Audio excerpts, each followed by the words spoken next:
Off top, there's only one NFL logo that is facing left. This is the Domonique Foxworth Show.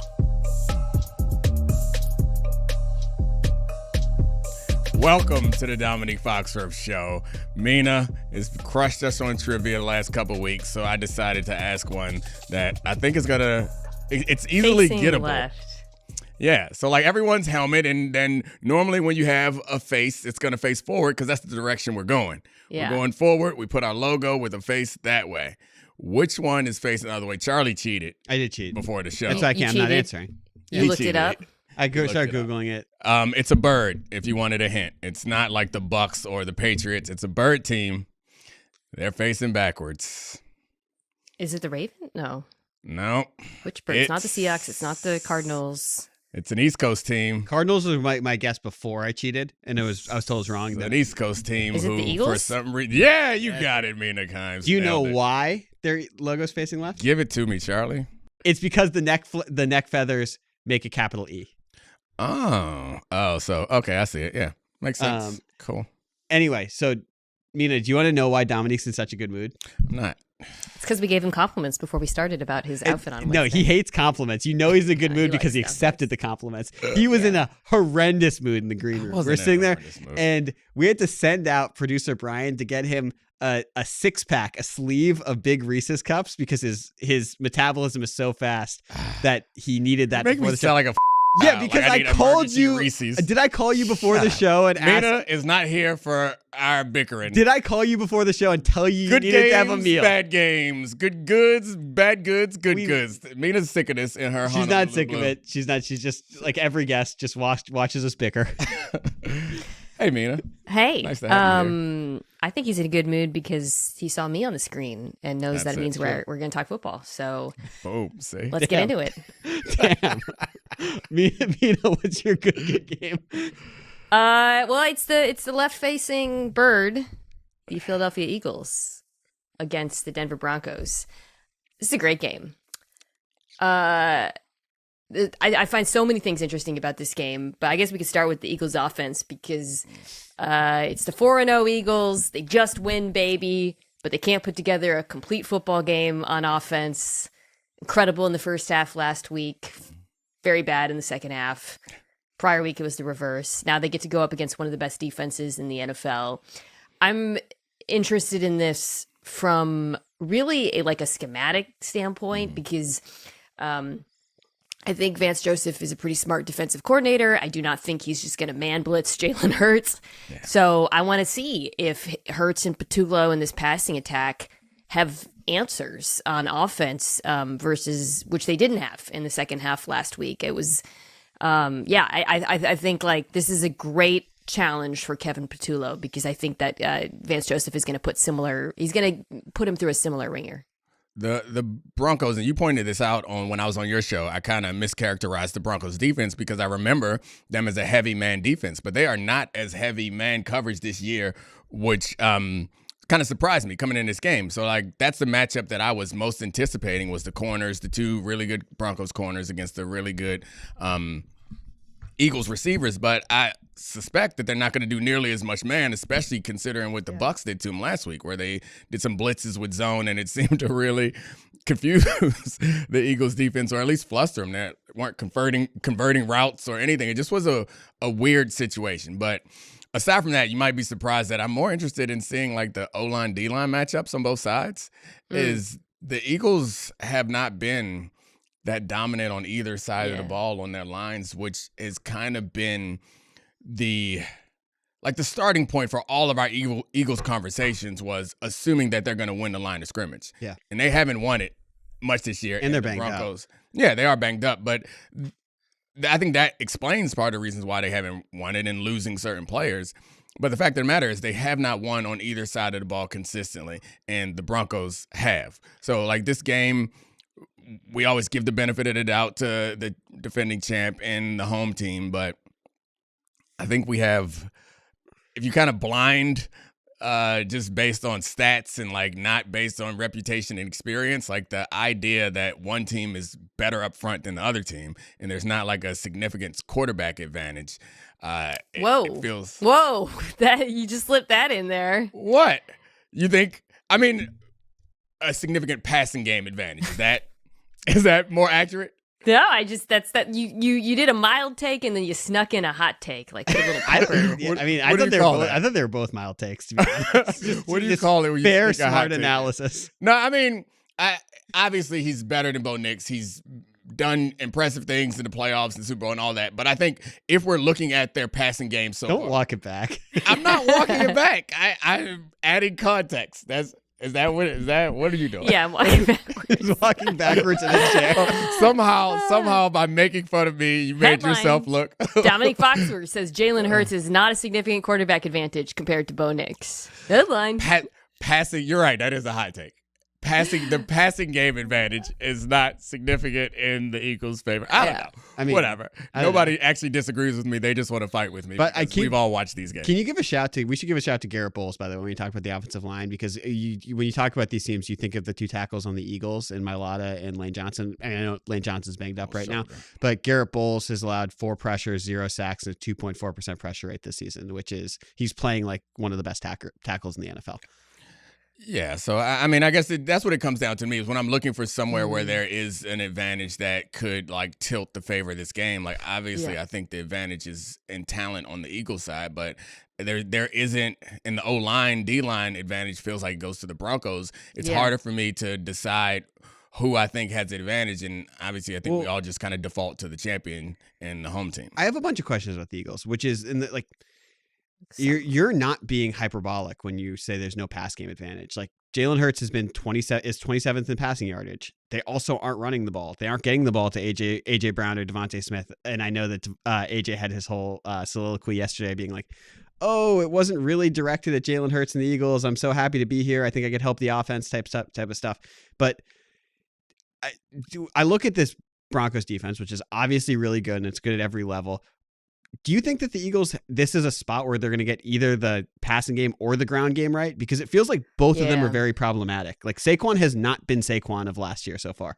Well, it's right. And which, by the way, leads me to like, I think like something I need to do in the future, which is if there's a rushing attack that's very good in EPA per play, meaning they get explosives but not in success rate, I think we should be wary of that repeating year to year, and that's what's going on with the Eagles. Like the Eagles were not actually that efficient rushing the ball last year. They just had a bunch of explosives, and now we're seeing they're still not efficient, but the explosives haven't been there. And I think that's less about Saquon and more about the blocking and the offense kind of writ large. But they should be worried because this Broncos defense, the Colts lit them up, right? The Colts lit them up. They were really good running the ball on them, but they also were able to play action them and attack the backers. And I think there's reasonable questions about whether or not the Philadelphia Eagles can and will do that. I think they can do that. We just haven't seen a consistent play action passing attack. We have seen, I think, like an offense that feels very vanilla, very predicated on beating man coverage. It's very much like, hey, you're going to be so scared about the run, you're going to play a bunch of man, and then we've got these monsters. But cool, what if teams aren't that scared of the run? What if teams play zone coverage the way Tampa did in the second half? They have to find answers. It can't just be, hey, A.J. Brown, throw to him. Get A.J. Brown open, right? Like scheme. Where is the run pass conflict? Where are the if you play zone coverage, where are the RPOs to attack the second level of this Broncos defense? So again, I just keep going back to the coaching challenge here. You have to, it can't just be we're more talented than you, especially when you're going up against a really good defense like this. Well, Dominique, do you want to talk about that for a second? Because this is something you brought up when A.J. Brown had his breakout second half 2 weeks ago. I said that in air quotes against the Rams. So you're like, no, these were not like clever schemes. This was not stuff. He was just running comebacks and throwing people to the ground and dominating people. Yeah, I mean, he was doing hitches and goes and stuff. But yeah, no, I think I guess maybe this particular audience hasn't heard this, but I feel like I've been yelling about this all week. Is like, it's not very hard. Just play action, to me at least. Like, play action. There are plenty. You don't even have to be that creative. Just go copy what the Colts did or go copy what the Rams do. Like, you have the talent to execute all these things. What? Like, I'm laughing because I think they would love to have Shane Steichen calling their offense still. Yeah, but that's the He's point. missed. And that was when we were all discussing whether they were going to change coaches and all that stuff. It was because Sirianni was more involved in the offensive stuff and they didn't love it, and they'd moved on from Shane Steichen. And then last year they had Kellen Moore, who obviously is a little bit more sophisticated, I think, offense-wise. Like, we don't know about Patullo, but it seems that they've gone back to this place where they're playing in a way that it feels like they're trying to win by upset, if that makes sense. Like, you're trying to they take longer to snap the ball than anybody else in the league, except for I think the Dolphins take longer than them. It's the only other team that takes longer to snap the ball. It just feels like they're trying, and they run the ball all the time, keep the clock moving. Just feel like they're trying to get to the end of the game, which to me is a weird way to play when you're more talented. When you're more talented, you want more plays. It's more plays, there's more opportunities to differentiate between your talent and the other side. I'm like not convinced their offense is going to figure it out. Like, I don't think that they're like a bad team, but I don't see this like there's so many concerns to this being a juggernaut offense again, and like maybe I'm being totally reactionary, and you don't want to peak in late September, early October, but it just feels like you're all of these things. It's like it seems like every level needs to play better for them to become like a dominant offense, which just seems concerning. Yeah. I want to ask you about the Eagles defense for a second though. Have you guys seen anything? Because this is just from the backers. Because I felt like watching the Bucs game last week. You had the play where Jihad Campbell had the interception in the red zone off of the Reed Blankenship tip. You also had the play where Zach Bond sort of strung out a wide receiver screen and beat Tristan Wirfs. Fourth down, right? Yeah, and it just looks like this defense, those guys have been complete game changers for them this year in a way that feels almost when the Ravens defense was at its best with Roquan and Patrick Smith. It feels like they can do a lot of those things with the Eagles. Well, I mean, don't leave out Quinyon. Quinyon's been balling. He's not a linebacker. Oh, I thought you were just talking about backer. But yeah. Okay, yeah. Well, I mean, Quinyon and DeJean are incredible. Well, yeah. You said all the things that needed to be said about the backers. I don't know if you saw something better. Well, I think what's interesting here, guys, is the pass rush hasn't been that great, right? So the Eagles defense has been really good, but to Charlie, your point, it's about the backers and it's about the secondary. But and I think the run defense has been good. I thought against Tampa they were really good. They used a lot of those 6-1 fronts, and they put the linebackers on, and they were kind of. It's incredible, by the way, the amount of responsibility they're putting on Jihad Campbell's shoulders early on. But they mixed up responsibilities with him and Bond already, which is crazy. And they built sort of a wall, but they're not really getting after quarterbacks at a high level. And I think a reasonable question is, when is that going to be an issue? Like, is it going to be, maybe when you go against like your Jared Goffs or the better offenses in the league?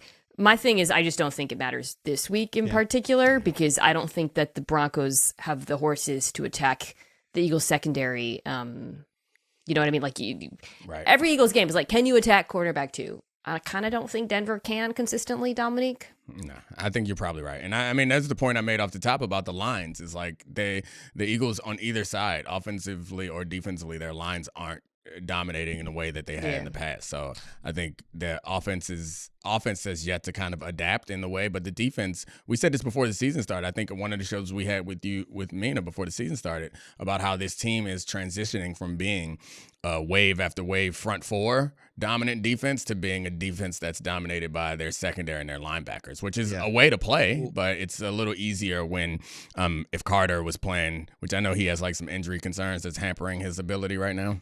Yeah. Do you see a world where they put Jihad Campbell's hand in the dirt a little bit more and have him play that? Because I know they tried to do that in camp, and Fangio was like, "This is not working." Yeah. But he has the physical profile of someone who should be able to do that from time to time. I mean, the point that you're making about what he's able to provide for them at linebacker, like I'm not sure that it's worth it to move him away from there and be a mediocre just some situational edge stuff. But I mean, if he's not particularly good at it, I don't know. And he is particularly good at position. But I mean, it's it's worth considering Yeah. to find a matchup that they like. But It just popped in my head because it was strange to hear Fangio basically be like, "Hey, we tried. It's not going to happen, guys." Well, yeah, they'll get Nolan Smith back too, right? Mhm. He's been out, and I think that's been pretty significant.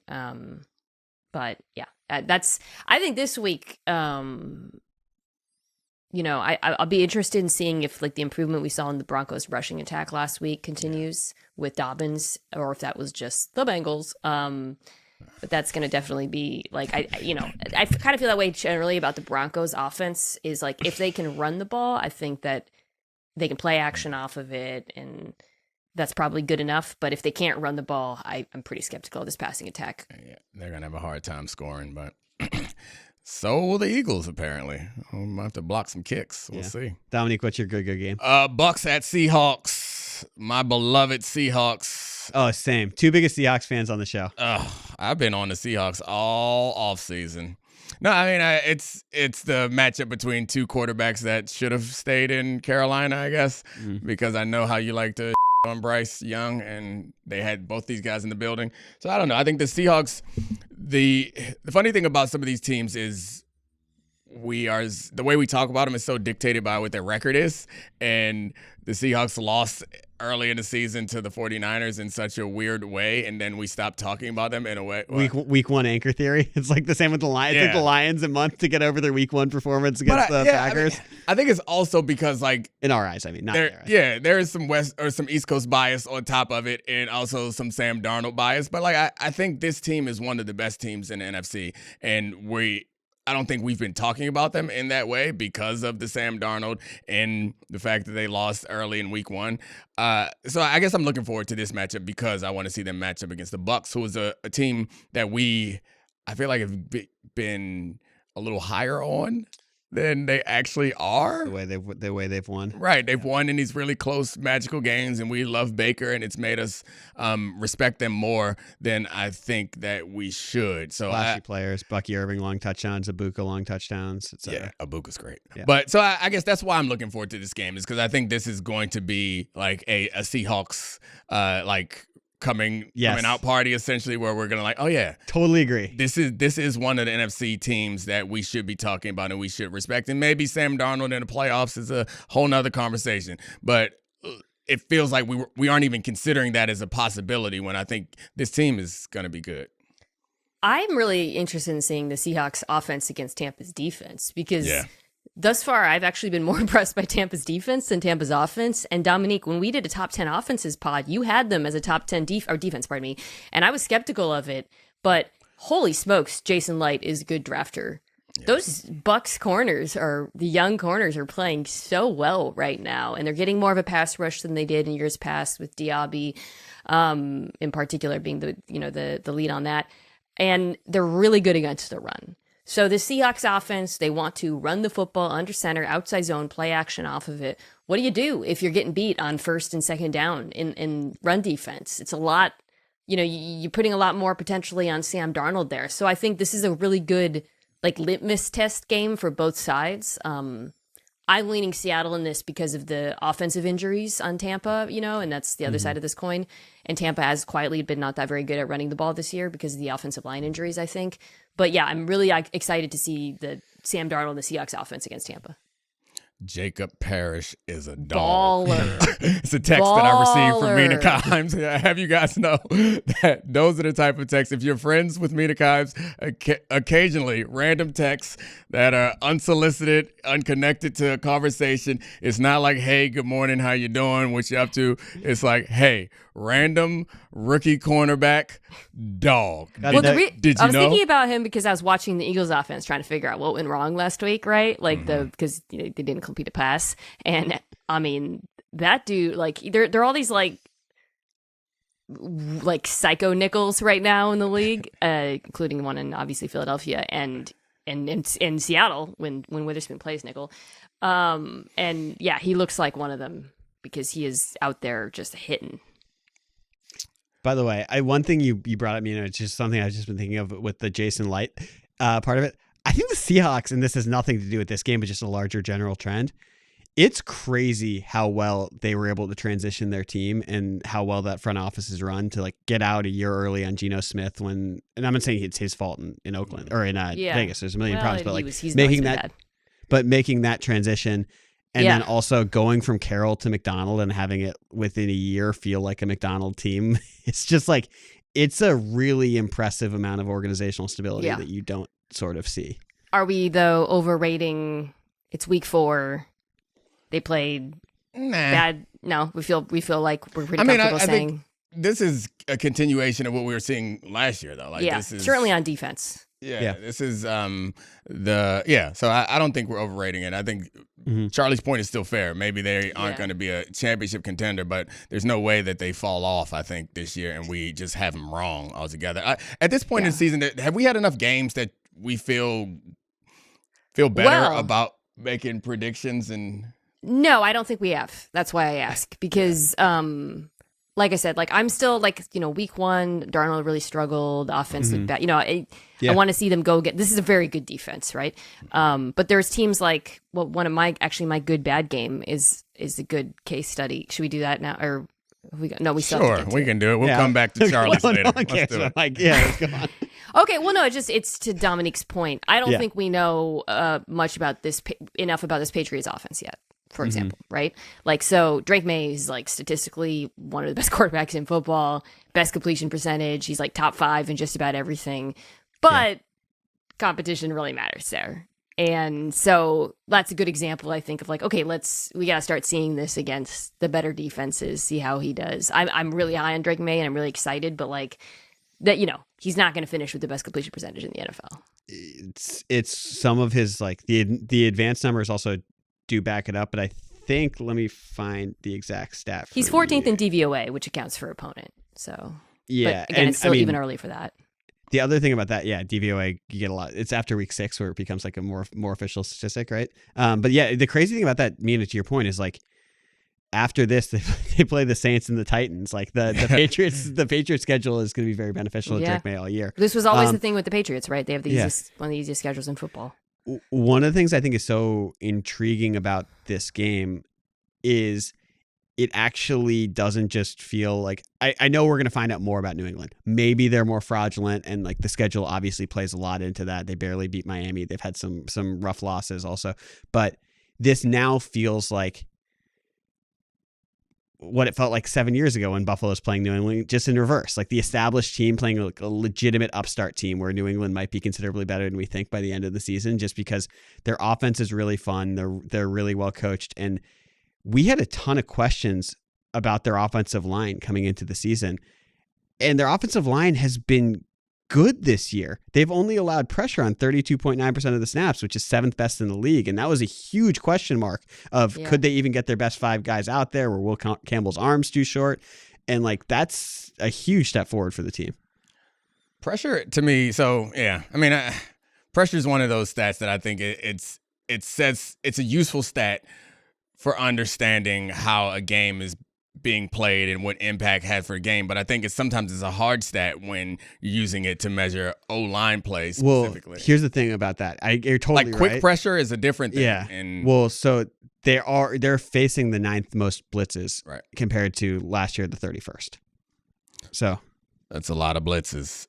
But I mean, I guess my point is that pressure is pressure at any point. So like you can have a terrible O-line so your quarterback's under pressure all the time because you can't block them, or you can have a great O-line and your quarterback's buying time so you get pressure. So like time to throw, pressure, those are hard ones, but I'm not saying they're managing. No, you're right. I'll rephrase it to make the stat more accurate. They're managing to play better against 5 or more rushers than they did last year. True. I mean, and they're managing to avoid pressure, which is, I think, a good stat for an offense to know about an offense. It's not always a great stat to speak to how good an offensive line is, but you combine it with like time to throw and how quickly they pass it, pass rush win rate, and all that stuff. How about this is illustrating your exact point on that. They're 4th in the league in negative plays. They're really minimizing the negative plays, and that's probably about managing the situation more than anything, which is, I'm sure, a massive Vrabel effect. I think the Bills also are a team that we hold in high regard, but to Mina's point about early season not having a bunch of data on them. It's like it's a reflection of what we think of them and what they've done so far. But there are like that run defense is a big blinking red light, and there's not going to be very many times this year where we're going to be able to see them like really test it, and it certainly haven't had it yet.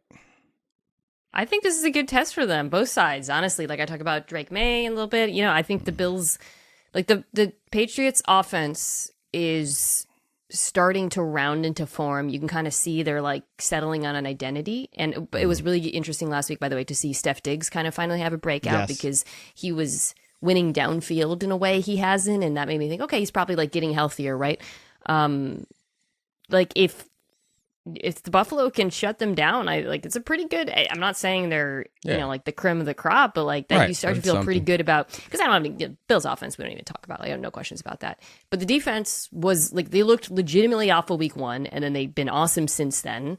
Cool. Let's see this. I think that's why I like this game, because I just feel like, all right, like let's see the Bills' defense against better competition. Let's see Drake May against, Josh Allen and company. I think it's like a good bar game. I have one question about the Bills' offense for you guys, which is how sustainable do you think it is the way they've been able to balance their running game? In years past, we've been like Josh Allen is the running game. James Cook's a really good player, but some of the touchdown luck is going to regress. This year he's getting the ball more and being more effective, and it seems like this is the most stable their offense has been. I thought Cook was awesome last year too. I mean, all the advanced numbers really loved him as like terms of like he was producing well and above what an average back would in that situation, and the offensive line continues to be one of the best. There's nothing about this offense. There's nothing about this offense that feels fluky or unstable. Like I think it all feels very stable, which was, that was the major evolution up there, is that they they eliminated a lot of the super negative plays, but still haven't given up on their ability. Like they win the turnover battle literally every week.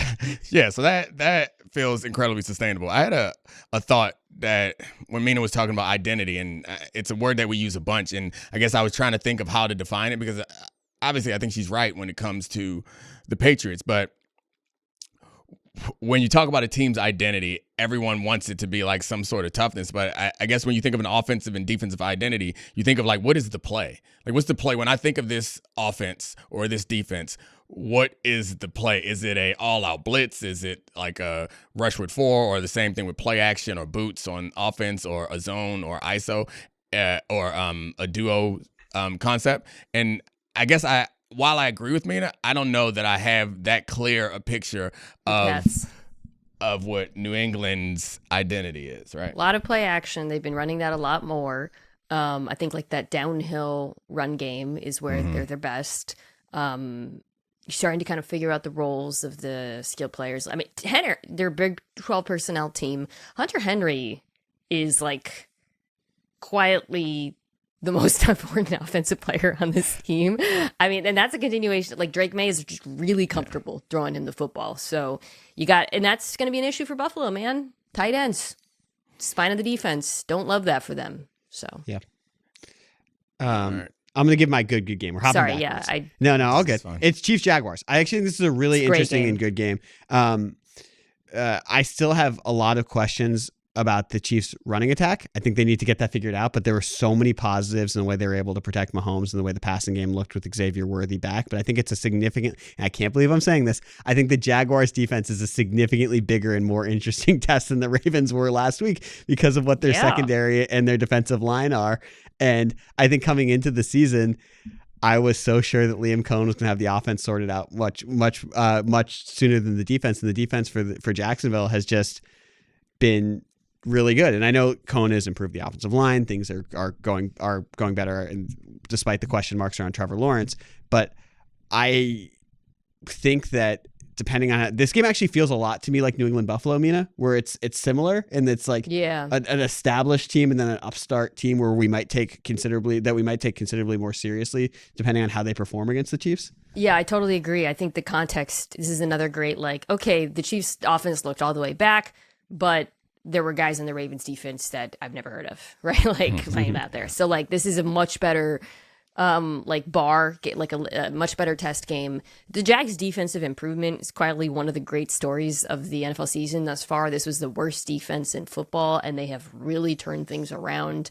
I don't think we're thinking of them as like one of the best in the league or by any means, but like they could not do anything last year. And major improvements in the secondary. Jordan Lewis has been really good for them. The linebackers are playing really well, which is important, by the way, because part of the reason why the Ravens had no chance out there is this Chiefs offense. Yeah, they had a couple more explosives with Xavier Worthy, but they're really about testing the linebackers, right? This is still going to be a pretty dink and dunky type offense for the most part. Okay, cool. Devin Lloyd and Olukun have been awesome this year. So I'm really interested in seeing that. And then on the other side of the ball, Domonique, like the Jags quietly have one of the best run games in football this season. I don't know about this Chiefs run defense. So this is a sneaky close one to me. All right, I might be on the island on this one, but I kind of think that the Jags defense is a little bit of smoke and mirrors. Ooh, and interceptions and yeah, and like they aren't particularly good on third down. They've been really good in the red zone. They have they lead the league in turnovers. Is and to your point that you made earlier, Mina, is like who they play so far. I don't think they had the injured 49ers last week. They had the Texans who don't block anybody. They had the Panthers and they had the Bengals. So like it was a Bengals Joe Burrow Bengals. So that was they lost that game, but I just have a hard time with all that.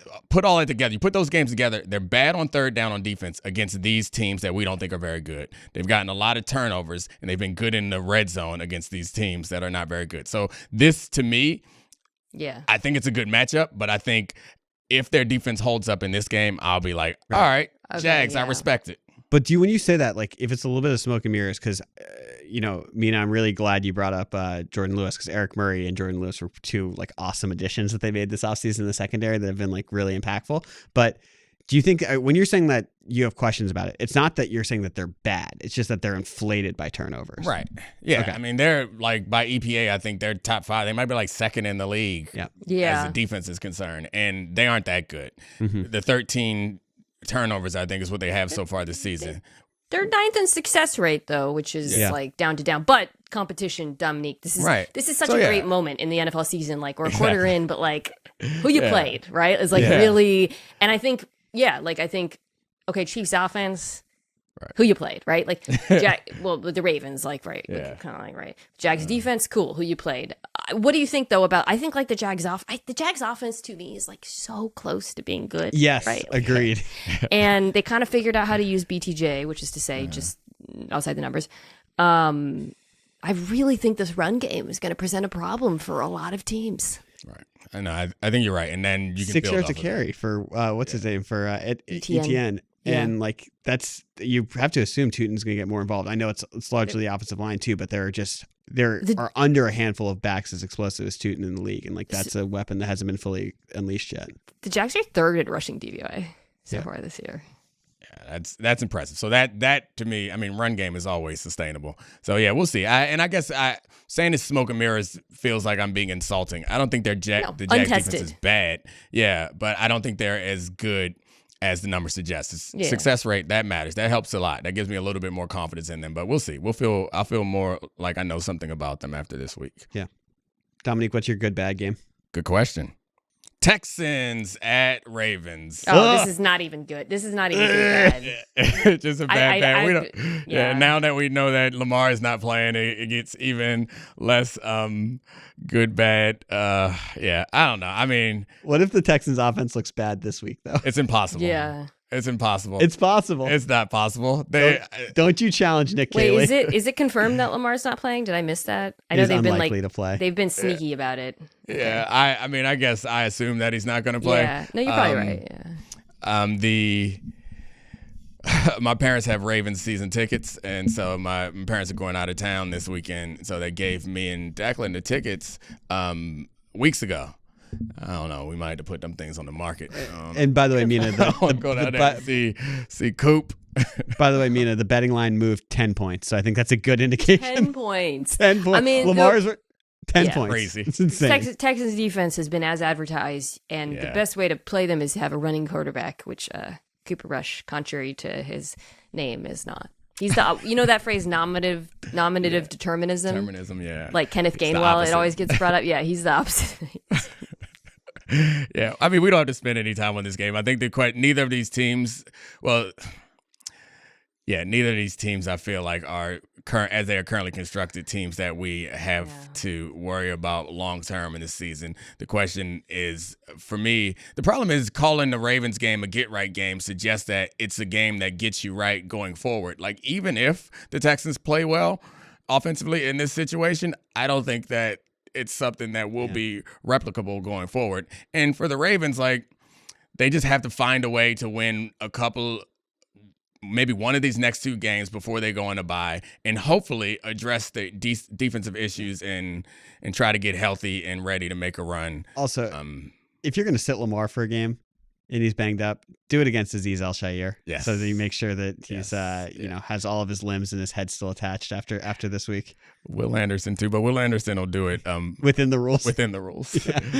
My good bad game, Commanders at Chargers. And this is a game that could have been a really good game, but it is the definition of good bad game because we've seen Herbert starting to get pressured at a higher and higher rate, and Joe Alt's likely out. They obviously don't have Rashawn Slater, and it's just a bummer because the offensive line deterioration is something that could put a damper on a season and a team that we thought was really good after the first couple of weeks where everything seemed more fun to see this unleashed Herbert throwing to a reanimated Quentin Johnston. And I'm not saying that's going to go away, but it just might change with a banged up offensive line. And on the Commander side, Jaden is playing this week, and this is hopefully he's healthy and looks good again. And it's for Commanders fans, we're just like holding our breath, hoping we can start playing some good offensive football because it looked rough last week. I'm really interested in seeing how much Jaden runs in this game because I think we saw certainly with Jackson Dart, and this has been the case generally with the Chargers. It is a good idea to scramble on them because of the way that they play, right? But they've given up the most, I mentioned this on my pod, the most rushing yards to quarterbacks so far this season. Ugh. Mahomes week 1, right? You remember that. But should he be running? I think this is a good, can he? Yeah, I want to see how healthy he looks. Have you guys sent Jaden to slide camp yet? Like, is that something that I remember every year there was a quarterback who would learn how to slide from a local baseball player? You mean it was RG3 when they were like, Bryce Harper will teach him how to slide? It's not just RG3. It was a thing that happened. But generally, literally Bryce Harper was in the media being like, I'll teach him how to slide at Nats Park. Oh, gosh. Yeah, but I don't know. I guess that's he seems to be only 2 years in. He takes cartoonish hits. He's got the anti-Lamar. Right. I mean, that's all I care about right now is Kitty stay healthy. And well, that's the thing is like, you had high hopes for this season. I still do think they're going to be good. It's just changing expectations, and the defense looks so old and slow last week. I love Bobby Wagner, Mina. He's a run game specialist at this point. He looks so slow chasing. Well, I like the idea of throwing Marion Hampton on him the way Atlanta did with Bijan. I thought Marion Hampton looked really good as a pass catcher. Joel's going to come back, not this week. Oh boy, that left tackle that they started in his absence last week had trouble. I threw this out as an idea. Should Becton just play left tackle? Who's come back this week as well? Like he was a left tackle. Yeah. I mean, just because that was it was just debilitating against New York. How happy is he to be at guard though? He just loves it in there. He's like bigger than everyone. He's powerful. He doesn't have to be on the edge against Nick Bonito. Like, it's just phenomenal in there at guard. He might object to it. Charlie, before the season started, it seemed like you had high expectations for your Commanders, and you were laughing at everybody who said that they're a regression candidate. You still think you're gonna make the playoffs? I think they're going to go 9-8 or 10-7. Whether that makes the playoffs, that could be tough because the NFC is deeper than the AFC with these teams. I still don't think that Jaden Daniels is going to quote unquote regress. I think that his floor game. Team. Yeah. But I think a lot of it was around Jaden and his luck with Hail Mary. He's just like, and I'll be careful how I say this. He has some Aaron Rodgers qualities, the good ones of not turning over the football and of being like so understanding of risk. Not risk of getting hit, but risk of putting the ball in bad spots. Yeah, you're that right. I just think that like his floor is very high in the bad games that we saw. We talked about this in the Packers game. Yeah. Where it was like, that's the worst game of his professional career so far. It's not that bad. And so with things like that, like yes, my expectations have changed a little bit. They were very lucky last year. I think my expectations were inflated of what their defensive line could be after the first couple of weeks also, and they just have looked like a much slower and older defense. Of course, it's a bummer that McLaurin's hurt. Debo's not practicing, but offensive line gets healthy. Connerly gets a little bit less green, and I think the offense can still be really good by the time it actually matters. But we are in the danger zone of this season could go off the rails if, a couple injuries away. Sorry, I wish if you wanted me to be no. I'm happy with solid analysis. That was like smart fan. It wasn't balancing the fact that I miss when you were. I'm hurt, dog. Irrational fan. Yeah. I mean, I feel like the Chargers should be in this conversation also. They are. Like it's a very similar team. Yeah. I feel like the expectations for the Chargers got real high real fast, and I think they changed, right, Mina? I mean, they lost half the offensive line. If Joel can come back next week, I'm probably gonna, mellow a little bit. Obviously, it's still not the best, but I think it really comes down to his health, whether or not I have confidence in this team going forward. It sucks. All right, guys, I got two weird games. First is the sicko game. I kind of love this game, though. It's Cowboys-Jets. Oh, Cowboys-Jets. Yeah. Vikings-Browns, yeah. We'll get there. That's coming a next. different category. Cowboys-Jets is going to be fun. This is your year, man. This is Dak. He's been a top 3 quarterback in the NFL this year, along with Stafford and Josh Allen. Yeah. This is your guy. This is your moment. Not my guy. I'm not. You waited 10 years to take this victory lap. I have not. The whole point is when everyone was trying to make me take Dak, I was like, I think he's better than you think he is, but he's not my guy. I don't need a victory lap on Dak.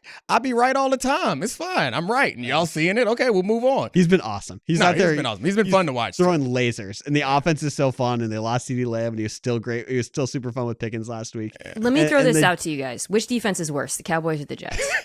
It's the Cowboys for me. I don't know because why. I think Charlie is right. This could be because anytime you got 2 slop defenses, you got a chance to get weird and froggy. Yeah. But which one's Points. worse? Yeah. What? I think maybe it's also possibly just because the Cowboys are more ever present. I don't have the replays in my mind of Jets defensive plays that are as bad as the replays in my mind are for the Cowboys defensive plays. So is this just like my ESPN Cowboys bias? Like I'm just remembering, and I think it's also like that Giants game. To have the Giants game, then it was a primetime game, then be followed by the big marquee game against the Packers, and just getting run through.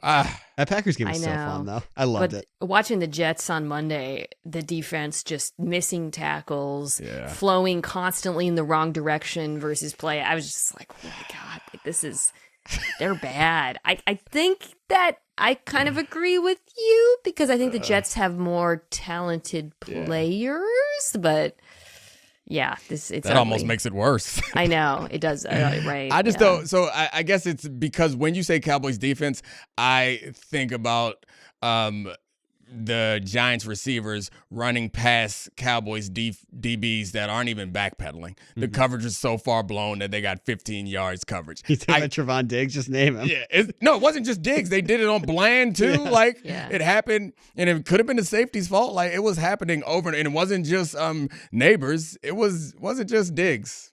Mina, I get a text from Domonique every Sunday before we get in together and watch the last part of the games. It's just Diggs with like a facepalm emoji. Hey man, he blew up the screen, won the game potentially. Yeah, that's sick. Yeah, it's bad. I think like we were supposed to talk about this game on First Take and didn't get to it. I think like in a game like this, I'm gonna go with the offense that's more consistently great, but I do think like Fields and the offense can. I actually didn't think the Jets' offense was that bad on Monday. They just fumbled. Just don't fumble. Yeah, the fumbles, the penalties and stuff, but their offense looked good in that game against Miami, which also is not very bad. It's funny, It feels like we have a lot of get right defenses right now in the league. Is this normal? Cowboys, Jets, Dolphins, Ravens. Who else are we throwing in there? That's a lot. Yeah, that's 4 get right defenses. Yeah. which we normally don't have. And I will say, like, you talk about get right spots. Oh, Bengals. Yeah. Bengals is a get Sorry, right Bengals. defense. Yeah. Steelers I- looked pretty bad, but they kind of Yeah, Steelers. They've tightened up some. Better, yeah. All right, my last game. This is the sixth game of the week. Oh. It's Vikings Browns. Like, you got to be deranged to watch this game. It's going to be. Well, it's we're gonna be on deranged. its- This game is not crazy game to watch. This actually I is an knew interesting this. game I to knew you were me. going to say. You're going to be like, here's the Domonique. No, take. no, Mina, no. Here's the Domonique take. They got exotics from Brian Flores. No, all I don't different even stuff. say And you know exotics. what the Browns do? Jim Schwartz has the guys playing fast. See ball, get ball. Why do you Just- make me sound like that? just I've never really- said any of those just things. in two my life elite to you. defenses This playing is- in exact opposite ways, and that's what I'm going to be into. The game's and 3-0, and it's going to be in Europe, and it's going to be over by noon. That doesn't even sound like me. really struggled to pick this game on my show. Just ignore it. I like it, Like, Mina. because we all Bulldoze through it. know, like we all know Flores and what he does to rookie quarterbacks, and also the things it takes to beat a Brian Flores deep. Like, they're bringing in Dylan Gabriel to be a point guard, quick release, right? But I think it's going to come down to whether or not Cleveland can run the ball on Minnesota the way Pittsburgh did. But then on the other side, you take a quarterback who's already taken an ungodly amount of sacks holding onto the football, Yeah. and you put him against Myles Garrett with an injured offensive line. Like, this is nasty work all around. I ended up going Minnesota because I was just like, I don't know, man. Like, the Flores defense, but yuck. Yeah, it does. Well, I guess if one of these teams can manage to run the ball, that's the team that's going to have success, and not even run to set up play action, which, like, I know is not a thing. Just run the ball. Can you run the ball to have some success? I know. I need to do some special teams research because that's who's going to win the game. That could be the decider. Whoever wins the special teams. No, for real. I know, you're right. That's Domonique, what would it? So, like, the Vikings spent the entire week in Europe after playing in Dublin last week. That helps. Is that how bad is that for them? Yeah, you're asking me this question, and I sometimes have to be honest about my position as a player. There are some positions that I've never been in. Yeah. So it's hard. Like, I don't know. I don't think any other team is. No one's played back to back. Like, I don't know. The assumption is it would help, right? Is that they've been there longer. So they get more. teams have done like acclimated. back to back in London, I think, but not in different European countries. Also, but not that it's a huge. Commute, Have they but, done like, any Prince Harry Carson Wentz content while he's out there? Like They should. Wow. Twinzos. I was on a plane with him to, I want to say, the Super Bowl or something. We were on a flight, and I was like, is that Carson Wentz? And it was. He was just sitting in the cabin, and nobody approached him or bothered him. This was last year. Maybe it was like around the draft, actually, now that I think about it, because he was on a team last year. And I was shocked. I didn't see a single person like approach him or recognize him. Carson Wentz, he brought out that fatigue jacket again last week, that fatigue sport coat. Yeah. And he rocks was that a derby hat? He loves that hat. It's like what do you call this? It's like a Kangol, Like but a it's not a newsboy, Kangol. yeah. Like a it's not a newsboy. No, it's The like- newsboy is like, I feel like that's perfect for Dublin. yeah, in that's London. it. And what's his name? Jason Kelsey had one of those on the other day on TV. I was Yeah. like, Yeah. newsboys. It's I like feel like people really Bruce lean Arians into that hat. Ireland thing. yeah, it's the Kangol, except they turned it straight. Yeah. Yeah. I don't know. Not a hat Should I start guy. wearing one? Yeah, I feel like. All right, I'll send you one, Mina. Domonique Foxworth Show, newsboy. Anyway, thank you so much, Mina. Everyone knows where to find Mina's podcasts and shows because they are where everyone else's podcasts. YouTube.com/Mina Kimes. Watch viewer discretion in the Mina Kimes Show. It's a great YouTube channel. Two great podcasts. Subscribe, rate, and review 5 stars. If you're watching Love is Blind, our first recap drops tomorrow. It's going to be great. If you're not watching Love is Blind, still watch it.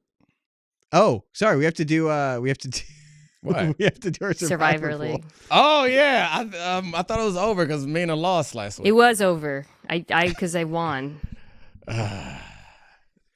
Domonique, we picked the Chargers last week and lost.